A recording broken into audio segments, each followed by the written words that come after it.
Bom, em outro assunto polêmico, o primeiro longa-metragem dirigido pelo ator esquerdista Wagner Moura, Marighella, teve sua estreia mundial confirmada na 69ª edição do Festival de Berlim, que acontece nesse ano. O filme, que contará a história do terrorista baiano, teve aval para captar mais de 10 milhões de reais pela Lei Rouanet. 10 milhões.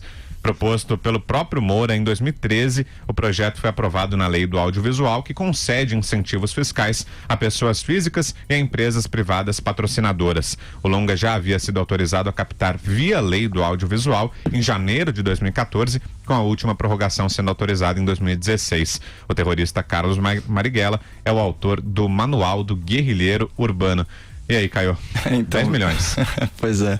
Então, Vitor, você falou aí ator esquerdista, né? E esse é um daqueles casos em que o adjetivo, ele não é uma muleta, ele é muito próprio, porque, de fato, né? Você lê a entrevista dele para a Folha de São Paulo, ele declara: é um filme que tem lado. Queria lançar antes das eleições, mas não vai ficar pronto a tempo. Ele falou isso. E nessa mesma entrevista ele fala que o impeachment mudou o Brasil para pior. Olha só.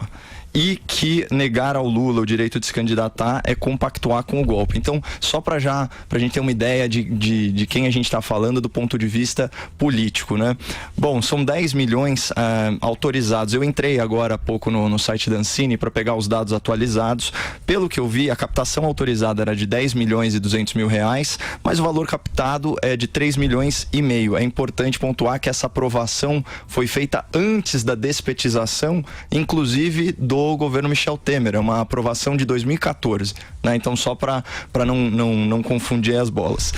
A Lei Rouanet é um mecanismo de incentivo à cultura, né? Por meio de renúncia fiscal. Portanto, é o governo brasileiro abrindo mão de impostos para direcionar diretamente para esses projetos. E o cinema, ele entra no artigo 18. Então, toda pessoa jurídica tem direito a destinar 4% do seu imposto de renda, né? Para as obras culturais, e isso também vale para pessoa física. Você pode colocar 6% do seu imposto de renda diretamente nesses projetos que, claro, são aprovados pelo Ministério da Cultura. Imagina que não ia ter uma burocracia estatal para criar um gargalo, né? Para ter alguma dificuldade para vender facilidade. A gente sabe muito bem como que governos funcionam, né? Aqui eu vou pegar emprestada essa argumentação do professor Marco Antônio Villa, que tem um excelente artigo, vocês têm que ler, que se chama Viva Marighella, Viva a Morte. Foi publicado no O Globo. E olha a contradição que ele aponta. Glorificar Marighella, apesar da Constituição definir no artigo 5º o terrorismo como crime inafiançável e insuscetível de graça ou anistia. Ou seja, o Estado brasileiro, por meio do Ministério da Cultura, está rasgando a Constituição ao conceder seu apoio financeiro a uma película que afronta um princípio tão caro da Carta Magna. Essa é a argumentação do professor Marco Antônio Villa. Mas o fato é que, se você não tem problema com financiamento público, né, para uma ode ao terrorismo, nem com uma obra de ficção, é provável que você goste desse filme. Até porque, né, já considerando o viés político, a gente sabe que ele vai seguir a narrativa hegemônica de que a luta armada conduziu o Brasil à democracia, o que é uma grande falácia, porque a Revolução Armada não lutava pela democracia, mas sim pela instauração de uma ditadura do proletariado, né? A gente tem o depoimento do Eduardo Jorge, do Fernando Gabeira, todos os deputados federais, corroborando a realidade dos fatos. Mas esse é um daqueles casos em que o lado vencido, né, vamos dizer assim, pela Revolução de 64, é que ganhou a narrativa histórica. Augusto, antes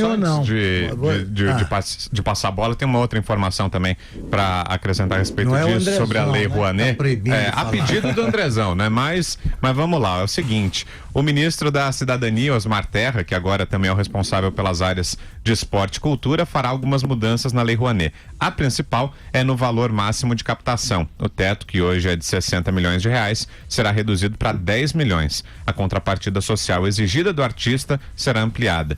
Outro ponto alterado é no número de gratuidades disponíveis em espetáculos financiados com recursos da Lei Rouanet. Atualmente em 10%, a pasta estuda dobrar esse número, apesar do ministro sonhar em triplicar. Uma parcela desses bilhetes terá que ser distribuída para as famílias de baixa renda que estão inscritas no Cadastro Único do Governo Federal. Uma alteração que também chamou a atenção foi a de que artistas com pendências em prestações de contas anteriores terão ainda mais dificuldades para conseguir inscrever os projetos. Agora sim, Augusto. Começar pela frase final do Caio. Sabe por que não vai, essa narrativa não vai prevalecer? Tomara que não prevaleça. Da sua geração e de outras gerações mais novas que não entram nessa. Essa narrativa foi hegemônica enquanto não havia brasileiros dispostos a dizer que sim, defendem posições consideradas de direita. Acabou essa história e vou te dar alguns exemplos. O filme O Filho do Brasil foi o que teve o maior financiamento da história, porque além dos confessados, o que houve de financiamento por baixo, de gente que queria ficar bem só com o filho, digamos, do Brasil, muita gente anda dizendo filho de outras coisas aí, de quando lê sobre ele, mas fiquemos no Filho do Brasil.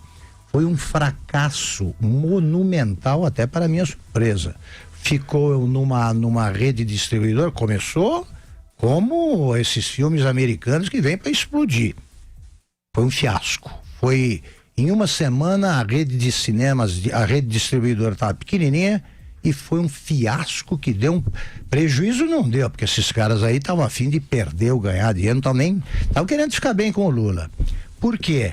Porque não adianta você contar mentira. Se você faz um filme de ficção, é outra história. Se você faz um filme simulando que você vai reproduzir a realidade, aí se manifesta uma coisa misteriosa que o jornalista Mauro Guimarães, que já morreu, mas era um grande jornalista, dizia que ele chamava de sabedoria subjacente do povo brasileiro. O povo brasileiro mesmo, a essa parcela ignorante, que não estudou, miserável, em vários momentos da história, eles percebem nitidamente é mentira e é verdade. O filme do Lula era mentiroso. Um dos filmes, o filme sobre a Lava Jato foi um sucesso tremendo porque era verdadeiro. Ele romanceava que ali, mas era uma narrativa que o povo entendia que aquilo era real. É isso mesmo, não estão mentindo, porque aí não é fantasiar, não é ficção. No caso do Lula, era mentira. E isso aí não dá certo no cinema. Não vai dar no caso. E eu acho o Wagner Moura um grande ator, hein? Um grande ator. Eu vi ele no papel de Hamlet, ele é ótimo. Só que ele começa a falar fora do palco. E aí é o Chico Buarque, quando fala sem estar cantando. As letras do Chico Buarque, acho que fazem dele um dos maiores poetas da música popular brasileira. O que ele diz mostra que é possível conviver na mesma pessoa um poeta espetacular e uma besta quadrada em matéria de política. O caso do Chico Buarque. Pois bem, é claro que o Wagner Moura vai tentar apresentar como uma figura comovente pelo seu desprendimento e tal, um assassino psicopata. Eu era estudante já quando tentaram me cooptar para a organização do Marighella. Eu cheguei até a militar algumas semanas nessa organização, que era a dissidência comunista da Guanabara. Todo mundo corre esse risco quando é muito jovem e, sobretudo, em 68, na Nacional de Direito, como era o meu caso. Agora, eu vi logo que aquilo ali era assassinato, que o homem era muito doido. Me apresentavam como poeta. Eu fui ler os poemas, não dá, né? Na época eu já li o Drummond, então eu falei, isso aqui não é poeta. Aí eu fui ler não sei se neste livro ou no outro, ele descreve a beleza que há no ato de matar. São essas as palavras, porque você está matando em defesa do povo, e em busca do paraíso socialista. O Marighella, além de tudo, era um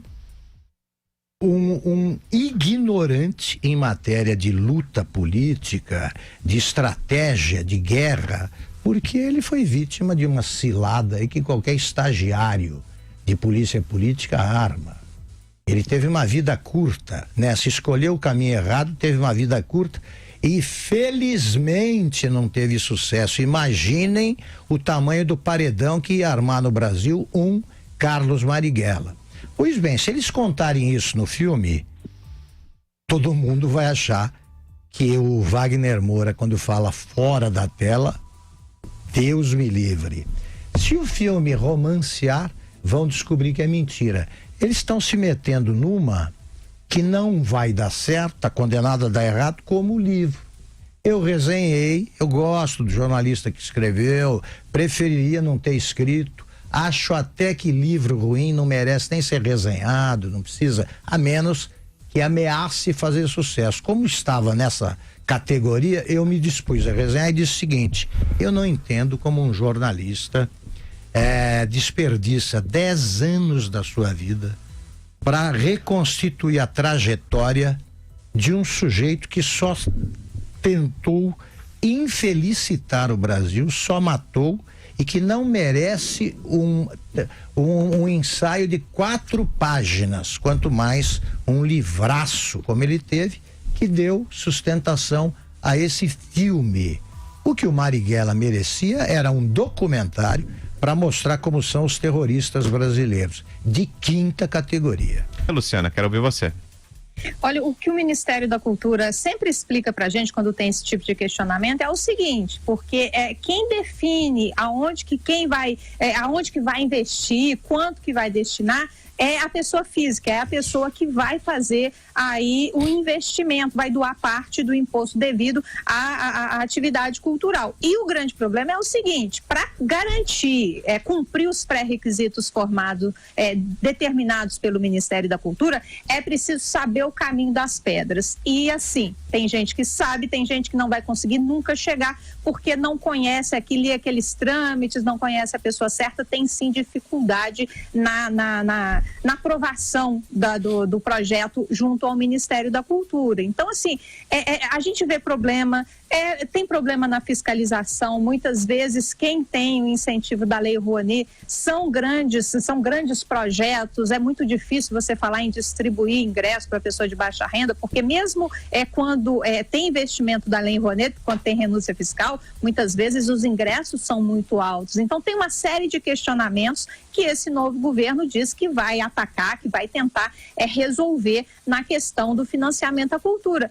Mas é uma lei, na verdade, que eu considero uma lei até importante, porque o governo não vai investir em cultura, é preciso que alguém invista. Então, foi uma forma que eles encontraram de se captar recursos com as empresas, por exemplo. Agora, um grande nome, um artista famoso, realmente tem muito mais facilidade em garantir esse financiamento via Lei Rouanet. Não necessariamente quem que precisa consegue os financiamentos. Concordo inteiramente com a Luciana. Eu acho que é uma boa lei que precisa ser inteiramente revista, né? Para ver onde é que ela falha.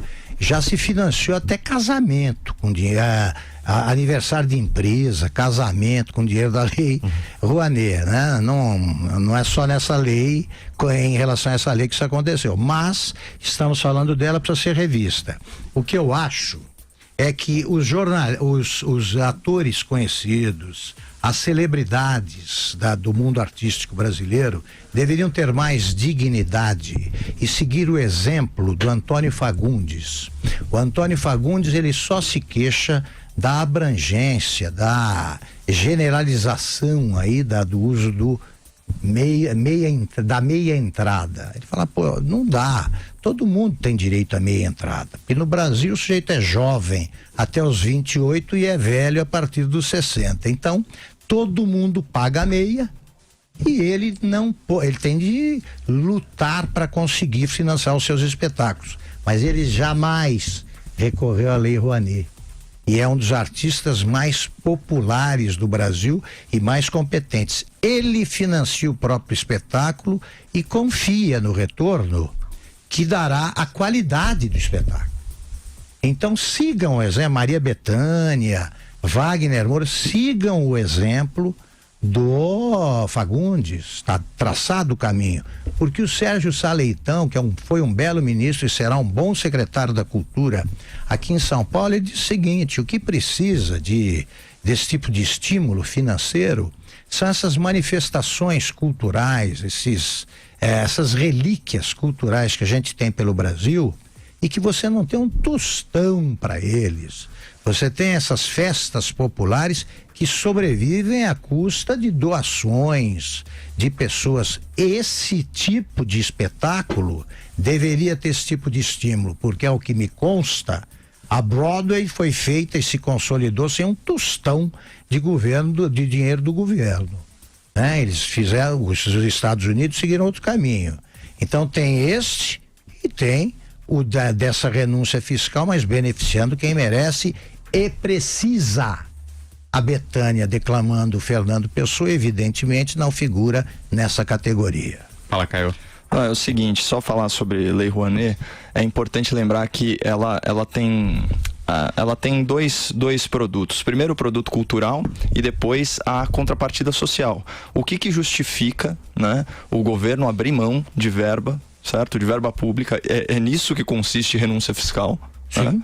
Para um grupo. Que pega o nosso, exatamente, né? para um grupo, para um setor particular. O que justifica isso? Uma contrapartida social. As medidas anunciadas pelo ministro, né, de mudança da lei fazem todo sentido, porque o que está se buscando? Aumentar essa contrapartida social. Então, mais tickets gratuitos, enfim, esse tipo de coisa. Agora, o produto cultural e os proventos desse produto cultural, portanto o lucro, no caso do cinema, imagina, o Augusto aqui com certa razão fez aí seu exercício de futurologia e cravou, não vai dar certo, mas imagina que desse.